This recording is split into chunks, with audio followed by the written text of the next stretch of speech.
দড়ি মারলেই ছাগল ছুটে তার পিছু পিছু, কোনো বাঁধন নেই, নেই কোনো রশি, তবু যেন অদৃশ্য এক বন্ধনে বাঁধা। হাত তুললেই ওরা থামে, আবার ডাক দিলেই ছুটে।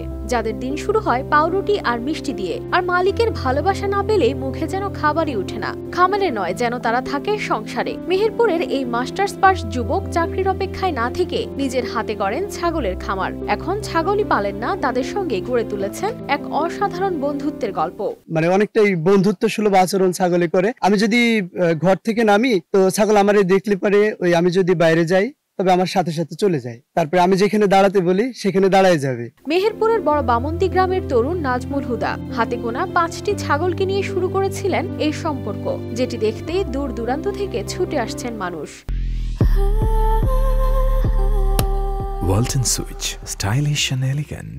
ভালো লাগে, আমরা দেখতে আসি, অন্য গ্রামের তো দেখতে আসে, তো বড় বড় ছাগল কিন্তু কোথাইতে নিয়ে আসে এরা আমরা জানিনি। ছোট ছাগল বাদ দিয়ে বড় ছাগল আনবো আমরা।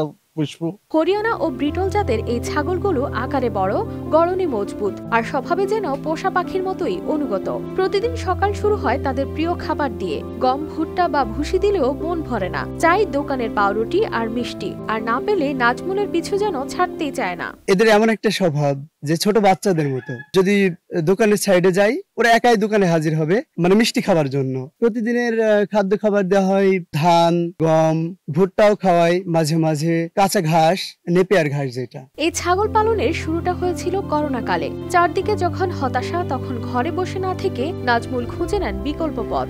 বাবার সঙ্গে পরামর্শ করে দেশের বিভিন্ন জায়গা থেকে উন্নত জাতের ছাগল সংগ্রহ করেন। সেই থেকে ধীরে ধীরে গড়ে তোলেন এই খামার। করোনাকালীন একেবারেই রুমের ভিতর বন্দি থাকতাম, অনেকটাই হতাশ লাইফ পার করছিলাম। সেখান থেকেই ক্রমে ক্রমে এই যে একটা দুটো করে ছাগল পালন করা শুরু করি। এভাবেই শখের বশে পালন করতে করতে আজকে মূলত দেখছি ছাগলের পর্যাপ্ত লাভ। এবার কোরবানিতে বিক্রির জন্য প্রতিটি ছাগলের দাম ধরা হয়েছে প্রায় 1,20,000 করে, মোট 6 লাখ টাকা। বিক্রির পর সেই টাকায় আবার নতুন ছাগল কিনে খামারকে আরো বড় করতে চান নাজমুল। ভবিষ্যৎ পরিকল্পনা হচ্ছে ছাগলের ফার্ম দেওয়া, যেহেতু এখানে দেখছি যে অল্প খরচে স্বল্প পরিশ্রমে ছাগল পালন করা যায়, আর এখান থেকে পর্যাপ্ত টাকাও পাওয়া সম্ভব। ভবিষ্যতে একটু বড় আকারে ছাগল পালন করে মানুষকে সুন্দর সুন্দর ছাগল উপহার দেয়া। প্রতিবেশীরা বলছেন তার এই সাফল্য অনেক বেকার তরুণের কাছে এখন অনুপ্রেরণা। তার পারিবারিক উদ্যোগে অনেকগুলো উন্নত জাতের ছাগল পালন করেছে, এটা একটা খুবই সন্তোষজনক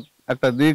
আমি চাই যে এই নাজমুলের মতো পারিবারিক ভাবে সমগ্র দেশে যেন যুব সম্প্রদায় এইভাবে যদি ছাগল পালন করে, তাহলে তাদের পারিবারিক অনেকটা সাশ্রয় হবে, দৈন্য দুর্দশা অবশ্যই লাঘব হবে। নাজমুল বিশ্বাস করেন পশুর সঙ্গে ভালোবাসা থাকলে সেটাই হয়তো হয়ে ওঠে জীবনের নতুন সম্ভাবনা।